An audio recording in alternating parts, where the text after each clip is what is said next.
Hi everyone, it is Beth with Flying by the Seed of My Plants, and I wanted to go over planting onions. And these I started from seed this year, and these are the red onion, and over here I have some of the Walla Walla onion, and I also planted some in another bed in the back over there, which I'll go over and show you. These I just planted yesterday, and so when you plant these to begin with, you want to use a good fertilizer. And you dig a trench about 4 inches deep in between where you're going to plant the onions, not on top of the fertilizer. And then you add the fertilizer into the trench. And this is the fertilizer that I got from Dixondale Farms a couple years ago, and it's a 10-20-10. So the nitrogen, the phosphorus helps the root development, and the potassium. Let's see, the soluble potash. This also has magnesium in it, boron, copper, iron, manganese, zinc, and Abby's doing her zoomies. But anyhow, so I just planted these yesterday, and I know in the video they looked really sad. They're starting to perk up a little. So after 3 weeks, then I'm going to switch to a different fertilizer, and this is the ammonium sulfate, and this is a 21% nitrogen.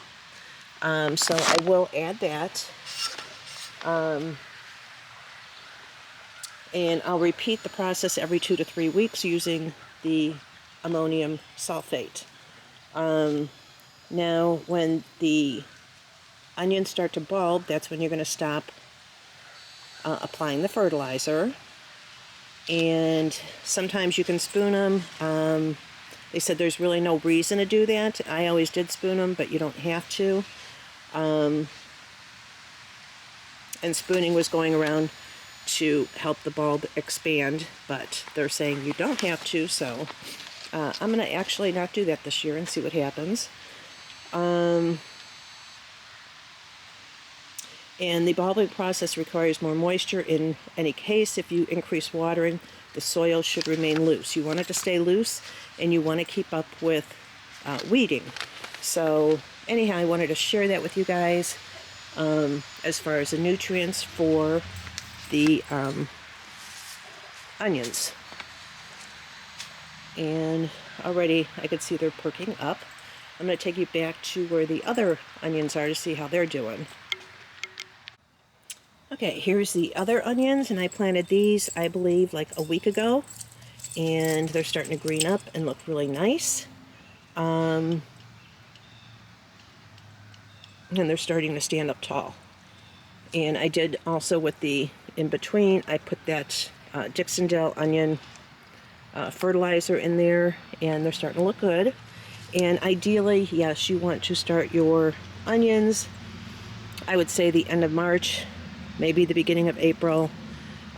They are frost hardy, so you don't have to worry about that. So I'm really late getting them in, but I still feel I'm going to have some decent size bulbs.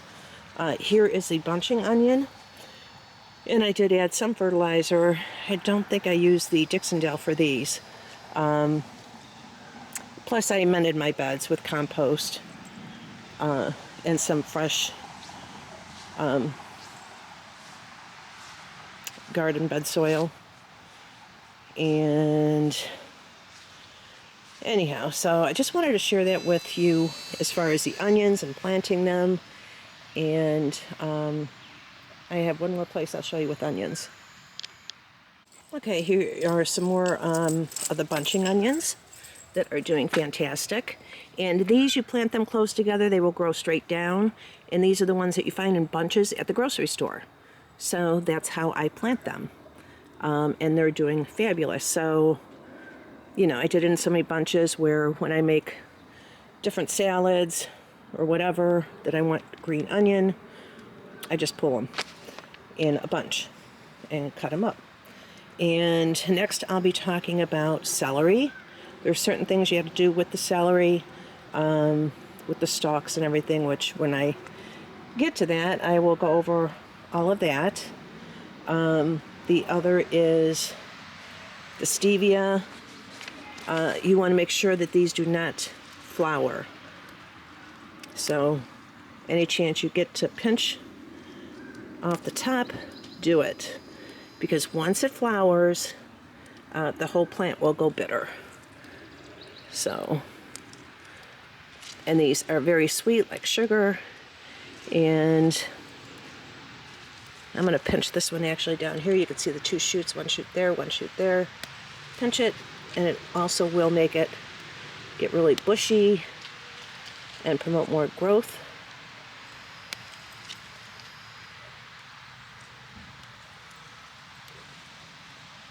Pinch that down here.